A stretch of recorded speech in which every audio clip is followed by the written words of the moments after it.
hope everybody's doing okay. This is Slaves of Satan, episode 29, and I would say probably this far, this is probably the most important episode that I broadcasted. Um, for people that might have just stumbled upon this, I do ask of you very sincerely that you please watch this in completion, especially if you have any involvement in the New Age movement, have known anybody that have interest in it, or even if you feel like you need deeper understanding in how horrible and wicked this stuff can really get. And for people that have watched all these in order. I would say this is when the series is actually starts to get its point across. While I will be probably going back further when I feel the need. This is the closest thing to modern times. Um, so Alice Bailey. Um, this was so Alice Bailey and is pretty much considered the mother of of all New Age groups and is considered a prophetess in many New Age circles. While the founder of all these strange beliefs would be Helena Blavatsky, Alice Bailey is who made these teachings more, I guess, more easy for regular people to get a hold of. She kind of made it easier to spread. She did, I guess, what you would call like satanic missionary type of things. I'll be getting to all about that. I have a lot of material and my own thoughts. So this will probably be one of the longer ones.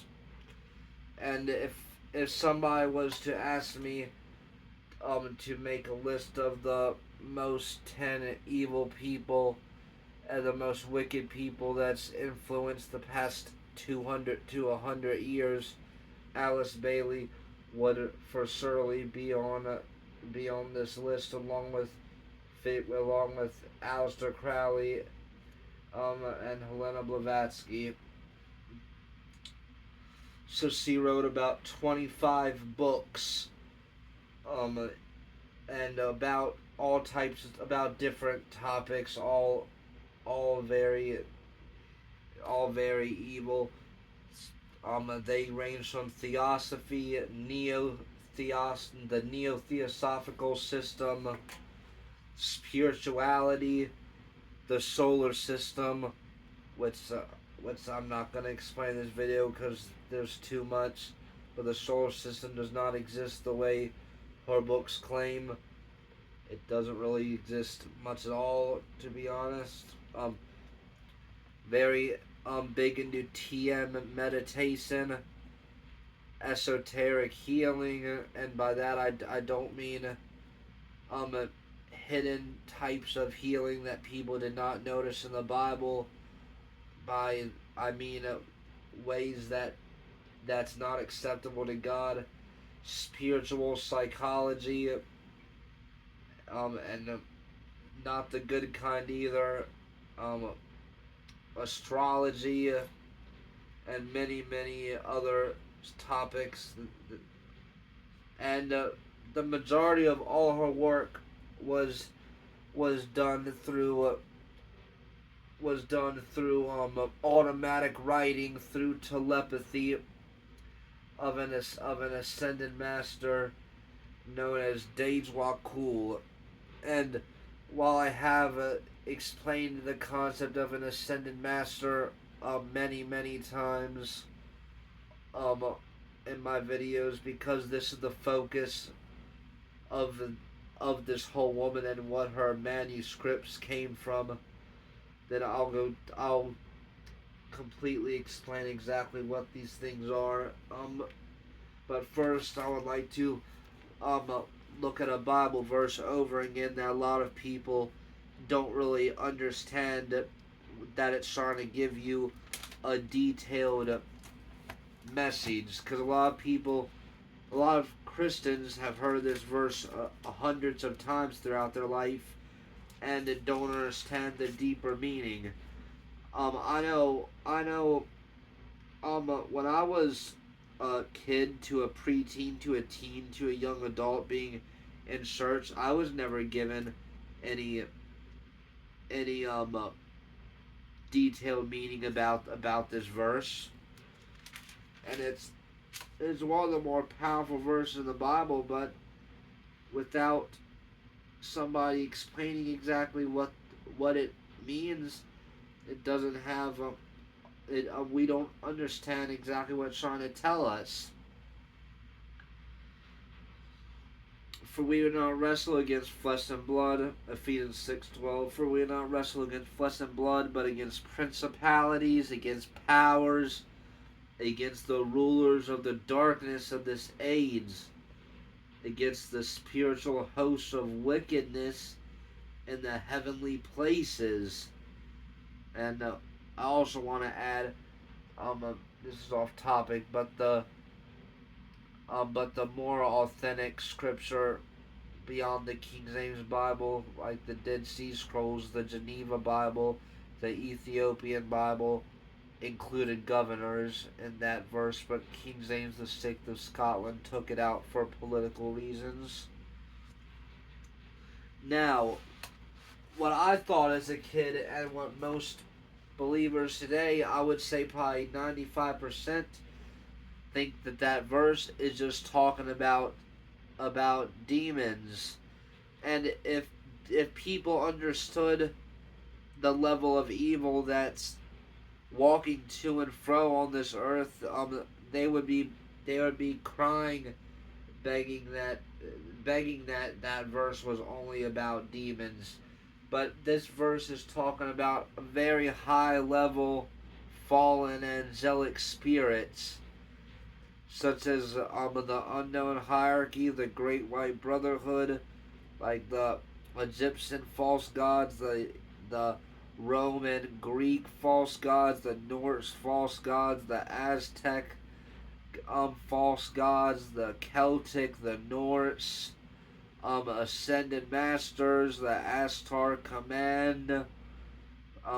Now the only ones were the Mahatmas, the masters of wisdom, masters,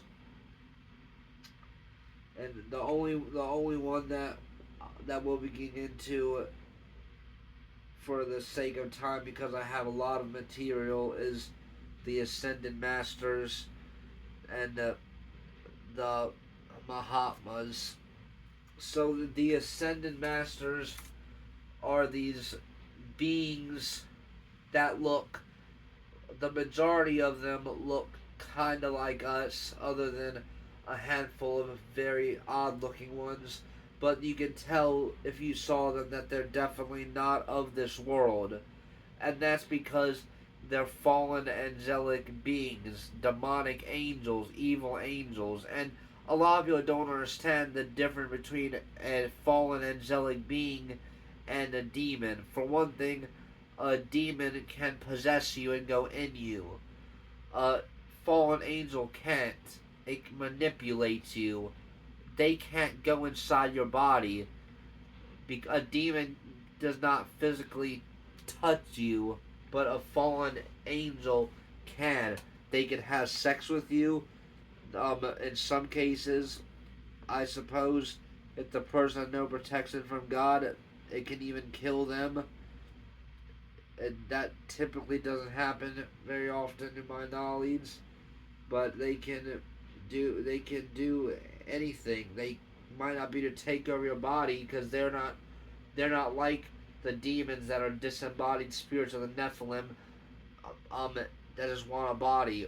They use manipulation in order to get people to do what they want.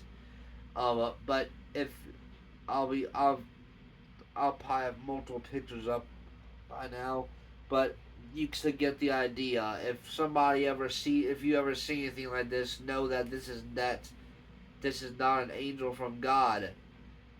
These are this is a very evil being masquerading itself as a beautiful, angelic like hybrid human, um, to get you to earn your trust over.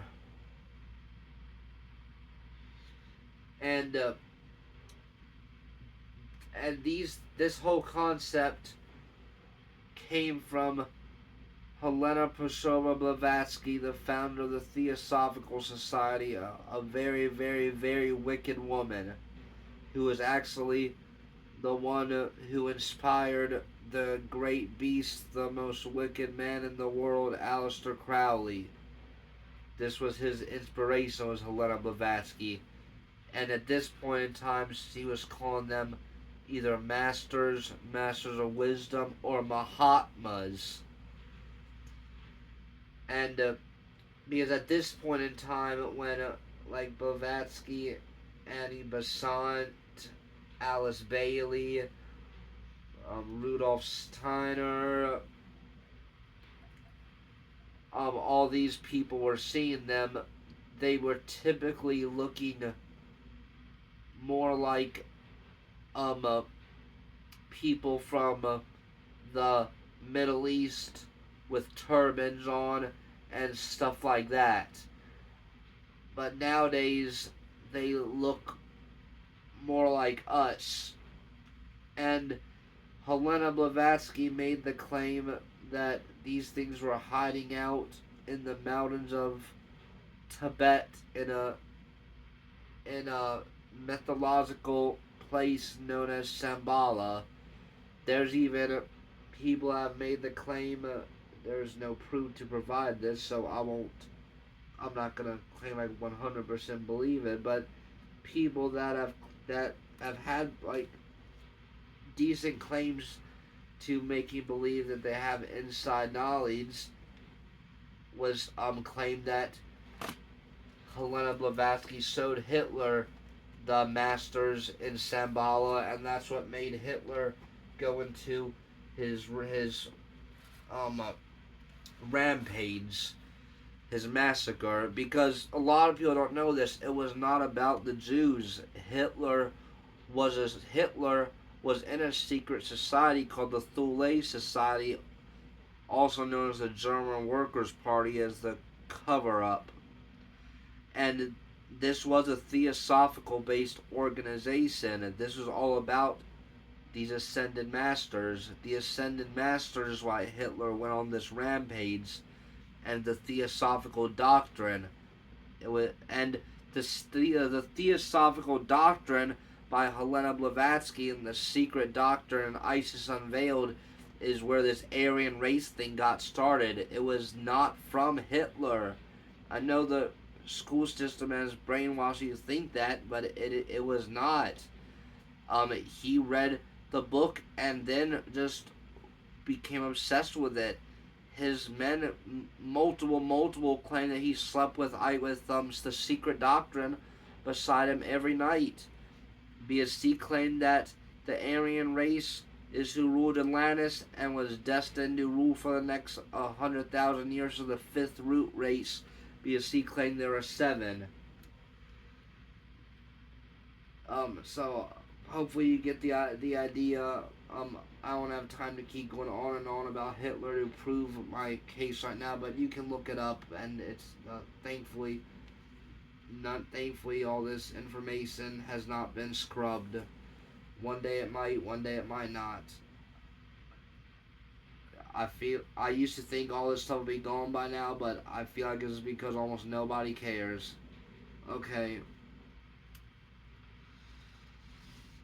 So like I said, it was all dictated to her telepathically through automatic writing, and that's I explained it before, but because of the importance of this video, I will go through it again. It's pretty much where people go into a trance, and they'll just go into some demonic spiritual trance, take a pen, and just start writing away while they don't even know what's going on, and an entity grabs their hand and writes out all the words. But nowadays it's evolved, and people will sit down at a computer and just go into a trance and just type away. But now it's gone even further. They'll get into a trance and look at their phones, and just start typing something on there. So anyways, this Ascended Master, Dejwa Cool, and eventually I planned on a breakdown on all the horrible things these things said in these books. But I'm not gonna go on and on and on about that right now. He first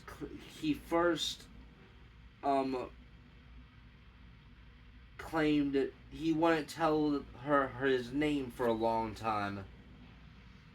He was calling himself just the Tibetan. Then he started going by Master DK.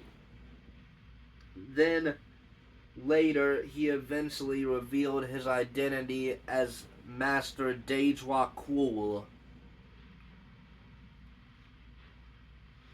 Now, while she can be considered neo-theosophy because she came after Blavatsky, her writings were much more similar to H.P. Blavatsky's compared to Annie Besant or even Rudolf Steiner. And now her writings were known as ageless wisdom, and to mix people up, this thing also wrote about Christianity. Now, at the age of 15, on June 30th, 1895, she saw a tall man dressed in a turban.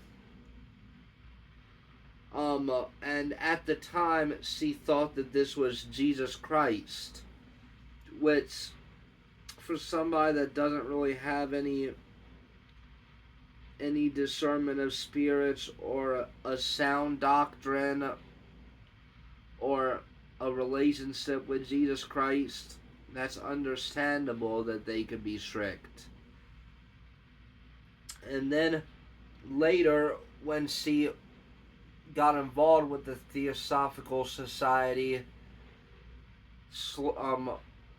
quite a while after Blavatsky died, this was when, I believe at this time, I think his name was Henry Steele Olcott was the president, but then the second president became Annie Besant. That's when she joined, and she saw a painting in the Theosophical Society of one of the Ascended Masters that dictated the secret doctrine Isis unveiled to Blavatsky, called Kut Humi. And then she realized, I didn't see Jesus when I was 15. I saw Kut Humi. So then this warped her mind that even more, that Jesus isn't the answer. In her mind, she was saying Jesus is not the answer. These beings are. I saw Kut Humi. This is what matters. I could never picture any era of my life where I would have thought that, but thinking in a psychological manner, these people that don't have a relationship with Christ, that is what she would think.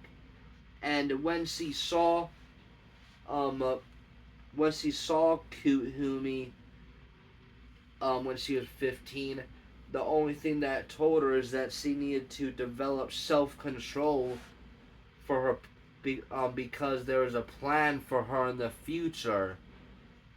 But what she didn't realize is that this plan was a horrible satanic agenda that's playing out today, because unfortunately, specifically her book, The Externalization of the Hierarchy, unfortunately was a prophetic document when it writes about the 10 steps to end Christianity, which I'll get to later. Um, uh, but unfortunately, those 10 steps are playing out. And unfortunately, just like how we have to accept that the Book of Law by Aleister Crowley was unfortunately a prophetic document, because the the evil do what thou wilt philosophy is getting worse and worse and worse. Now also, while we're getting close to the end of 2025, it is important. Well, I'll put the actual quote up there, but I am paraphrasing. In her book, The Externalization of the Hierarchy, she says that if the people are spiritually evolved enough, then then the masters, the ascended masters, will appear in 2025, and she's referring to appearing to the regular people, everybody.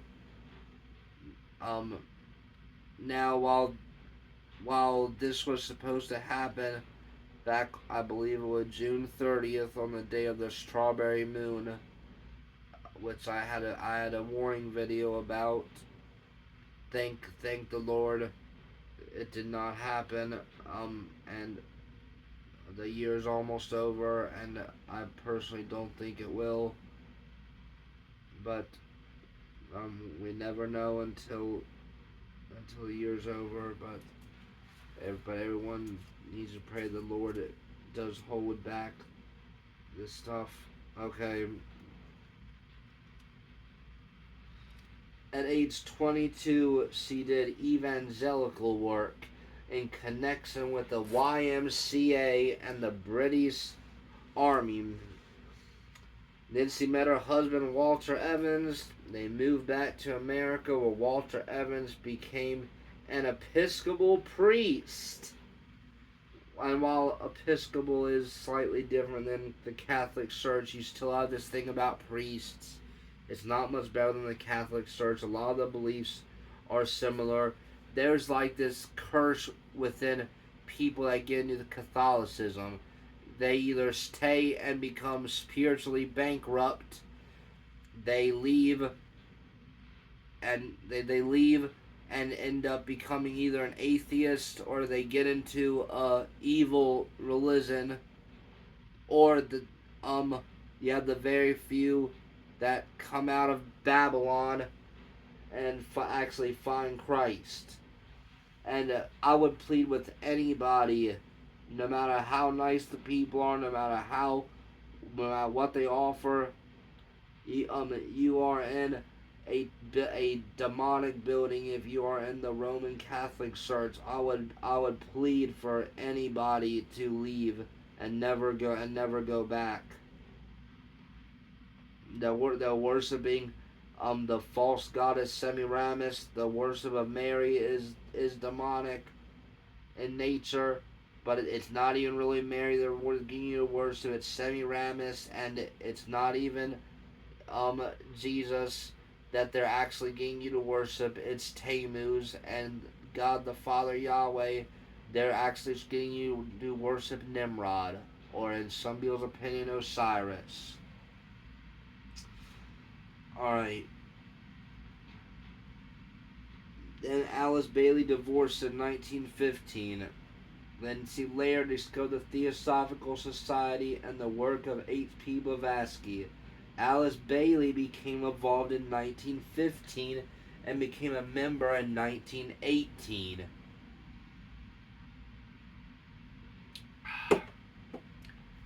Let's see. So she was 15, 19, in 1895. And that means she'll be 25 in 1905, 35 in 15. So she would be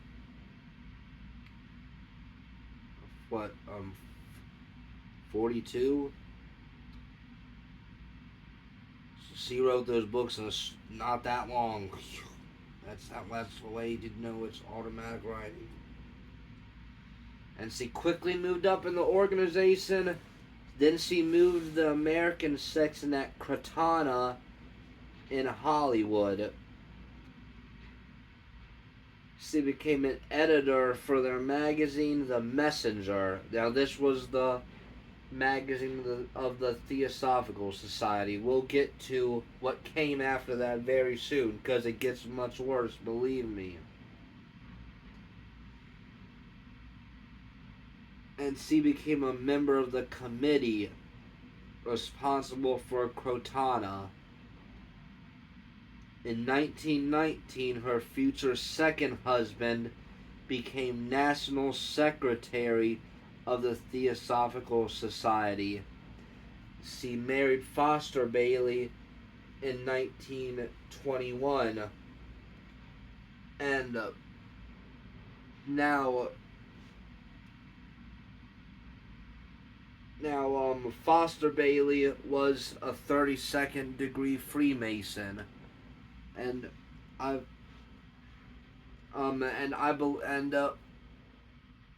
Alice Bailey, I'll double check this, but I believe she was in co-masonry, which is a type of Freemasonry that's for male and females, and also, because a lot of people don't know, there's all these forms of masonry that men and women both go to. There's a bunch. It's not just for men.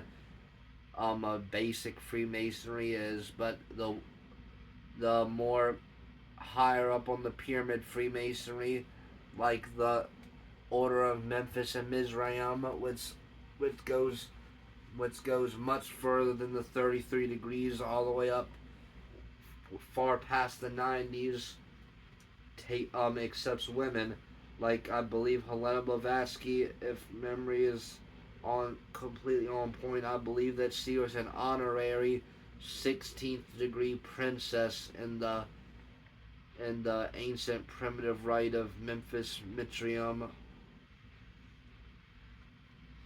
Now, while she was under Annie Besant, she objected Annie Besant's neo-theosophy, because she primarily, her teachings and writings were very similar to Blavatsky's, while Annie Besant, I made a pretty lengthy video about her as well, but Annie's teachings was more of just like a feminist, very liberal, just type of do whatever you want, modern democratic type of approach to things back in her time, and it was less spiritual and more just like liberal feminism with doing some occultic stuff here and there, and ascended masters still involved but not the focus. And Aleister Crowley specifically wrote about his opinion on negative opinions about Annie Besant in his book Moonchild, which is a term for the Antichrist. So while she entered being taught neo-theosophy, she moved back to Blavatsky's original style of theosophy. Then, once Annie Besant saw that her writings was very like totalitarian, authoritarian, absolute control over world domination style, she got expelled. And this is when things get even worse. In 1922, Alice Bailey started an organization that was originally called Lucifer. But nowadays it goes by Lucis Trust, which is Latin, which is basically saying in light we trust, because Lucifer means light bearer. Because Lucifer Publishing Company, because it's also a publishing company, it got a bad reputation the moment it started. So she changed it. Started making it more acceptable. Now, Lucis Trust is many things. It's like I said, it's a publishing company. It's an organization. So just like the Theosophical Society is an organization, Lucis Trust is an organization. It's also an arcane school. They have something called World Goodwill, which is pretty much is like a way of sugarcoating an ecumenical one world religion because they're very pro Antichrist. Um, and they encourage this weird thing known as triangles. Like they'll tell people in Lucis Trust or just New Age movements to um do triangles, which is somebody standing here, somebody standing there, and somebody standing like there, and which so they'll be in like an occult pyramid, typically holding hands, doing um doing demonic transcendental meditation, asking for the world teacher, what they call the Messiah, to come, which is the Antichrist. Like, while these writings might not be as openly satanic and violent like Aleister Crowley's writings, where he openly talks about sacrificing a little boy. Lucis, her writings are so dangerous because, like, it's sugar coated, and all these wonderful promises, and it's worded in such weird ways to where it could just really trick somebody that is not with Christ. Like, for purposes of research, and I started doing this when I had a revelation from Jesus Christ that it's possible that in the future the AI, which I believe is angel intelligence, as fallen angel intelligence, could just start changing all these books. So I felt the need to not only start accumulating more religious books, but also the occult books that have important information to be able to prove these things, to have a physical copy of. Now I would only say to do this if you feel very, very confident in your spiritual walk with Christ, and feel like that you carry a lot of power, because these things can be very spiritually dangerous. Now some books, I would not say are charged, and when I say charged, that's a term for like an evil spirit being attached to something, or a very evil person writing something, because every book has some type of power to it, even if it is a little kid's book. There's some essence in that book. And I would say, out of everything I have, like for example, this 7 Rays of Life, which it says Alice Bailey, but it is wrote by Days Wakul, and you can feel the evil right on this thing. If you don't know how to rebuke these evil spirits, then don't even try to buy these things for research. In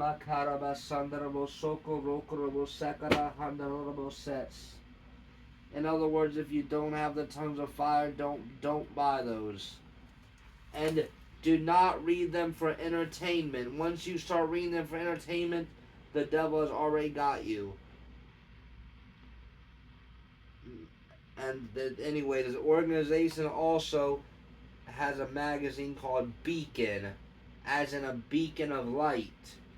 And this is where it gets disturbing. Lucis Trust is fully supported by the United Nations, just like the United Nations is fully in partnership with Lucis Trust. They're one and the same. The people in the UN might have had the money, while Lucis Trust had the satanic power and the doctrine. So they combined their forces together, just like the Illuminati and Freemasonry did back in 1776. And she also wrote something called The Great Invocation, which I'm not gonna even put it on the screen. It's like a evil prayer, but to someone that does not understand that when the Satanists say light, they mean Lucifer and Satan, the Antichrist. It's people would think it sounds like an actual Christian prayer, but at the end, they end the great invocation, which these people say for 24 hours straight at something called I believe it's called Noah's World Meditation Day, and it has other names too. That was at the end. It says close the door to evil forever, and people will recite this not knowing that it's talking about Christ. Now, she believed in the seven rays concept, which comes from what they call the solar logos, which is basically power coming from the sun and seven rays, and each of these rays has a different type of spirit. Like one will be Saint Germain, one will be Kuthumi, one will be Sanat Kamara, and all of these is putting like a different satanic attribute on the earth. Like a good allegory is think of the sun beaming down the seven different like deadly sins, for example, onto the earth and infesting the earth with it. That's the seven rays concept for a simplified version. I'll put a thing up there, but it's pretty confusing if you don't know what you're looking at. Now, she believed in the immortal soul concept, which has snuck its way into Christianity. But it was originally like a Hindu, Buddhist, Taoist, voodoo concept, where it's the belief that the soul is immortal. Because, see, a lot of people feel like the soul is our essence. They feel like that's what keeps us alive. That is our spiritual essence, but it's not. The soul is the personality. See, humans are a triune being. Like, we have the body. That's the vessel that Heavenly Father gave us. We have our soul. That's our personality, our will, our emotions, our likes and dislikes. That's what makes you you, what makes me me. And then we have our spirit, and that's what keeps us alive, breathing, talking, and is connected by the silver cord to heaven, which is not in a whole nother realm. It's right past the firmament, which is 72 to 73 miles away. We're that close to God, and demonic organization like NASA has fooled you. But the soul is not immortal. When we leave our body, we leave our soul. And one day in heaven, we'll have a perfected body and a purified new soul that will still have the personality that can tell that it's us and have a essence, but purified from all the evil and all the garbage that we had to either learn or that we fell into a trap of on earth. Like in heaven, we won't have to learn about stuff like this, but while we're on earth, unfortunately, we have to. About all these negative concepts that won't be any need to be taught in heaven, because we'll be eternally separated from the evil. Praise the Lord. And see, believe we're all God, which is the New Age religion. But the thing about the New Age is that it's not actually new. It's very old. It's a very old belief system, which is basically from Hinduism, known as pantheism. Now, Steve believed auras are based on emotions, which I believe we have somewhat of an aura because people do see them, and I don't think they're all just seeing an illusion. While the aura is not a Christian concept, it doesn't mean that they don't exist. But while some people believe that they see a color of what their essence is like, we should not be trying to interpret them of what they mean.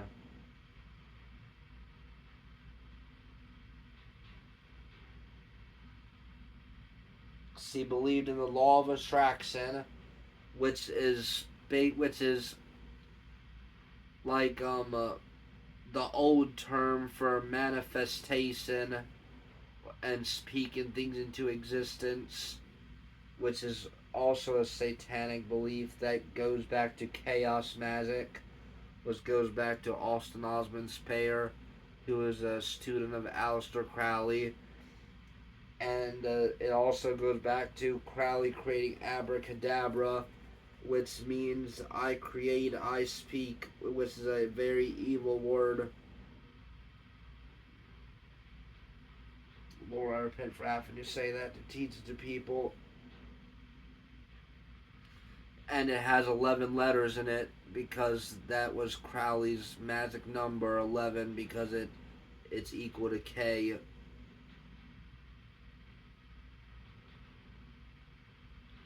But anyways, the law of attraction is the philosophy of whatever you talk about and believe will come your way. Will, like, I believe I'm gonna um, become this celebrity realtor and start selling $5 million houses by February of 2027. And if you ponder on that and then believe it and keep speaking it, that it is bound to happen by the law of attraction.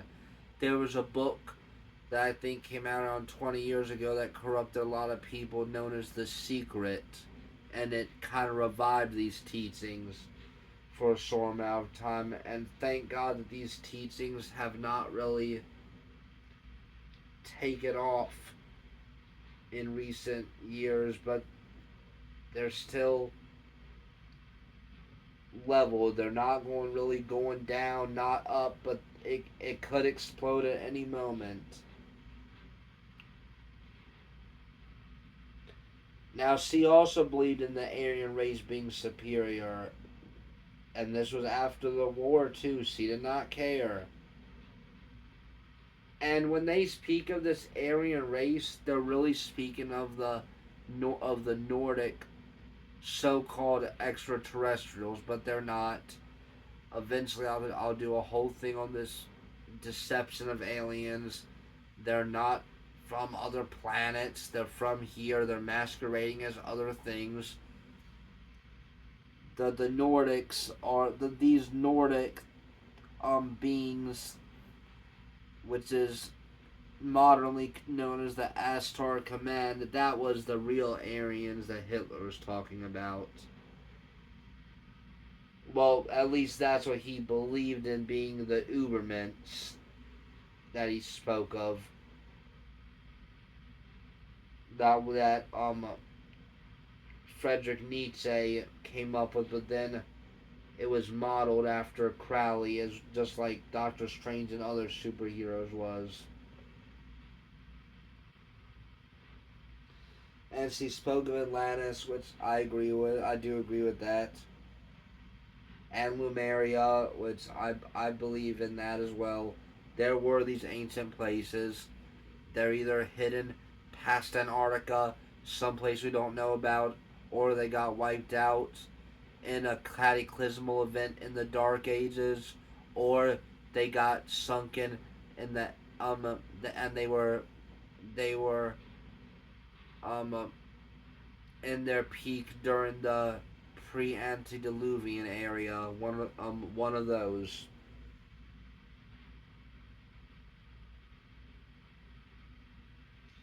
She desired a one world religion and a one world government, which is pretty much the system of the Antichrist. She also taught triangles and taught TM meditation.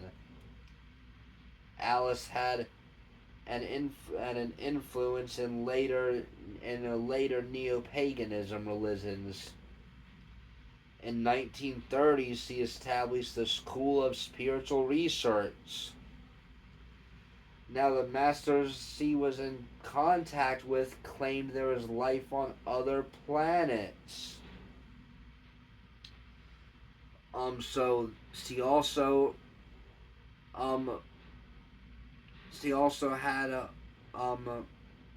lot of influence in Guy Ballard's cult, Elizabeth Clare Prophet, who I believe passed away in the recent years.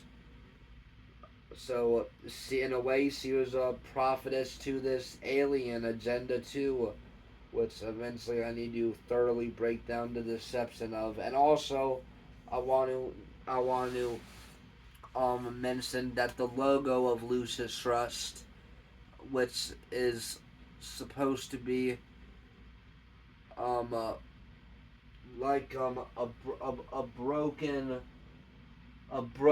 hexagram, because you see three different lines, was designed by Foster Bailey, the 32nd degree Freemason. He designed the Lucis Trust logo. And finally, what I want to get into was Deja Ku's 10 Steps to End Christianity, and which was known as the 10-step program. And I'll have it up here by now. And when you look at these things, pretty much everything on there has pretty much happened for the most part to an extent. But thank the Lord, Christianity is not dying out. But fundamentalist evangelical and spiritual Christianity is extremely hard to come by these days, because no one is teaching it, because they feel like they will lose followers. They teach this message that tickles the ears, and they don't teach enough to really change the person's life. Seeing somebody for an hour won't do anything for their life. Like maybe by the grace of God, it might bring somebody to salvation, maybe. But a lot of these places don't even teach being born again. The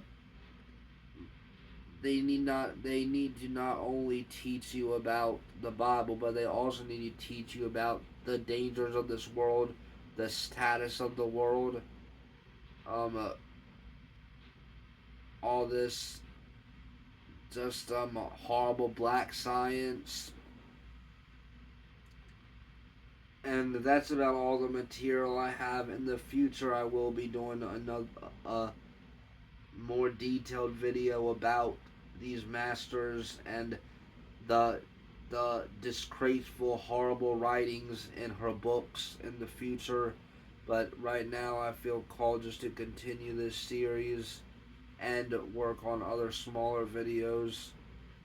And hopefully, Lord willing, I'll have this out. I'll have this out soon and be able to edit it fairly quick. Have a blessed rest of the night.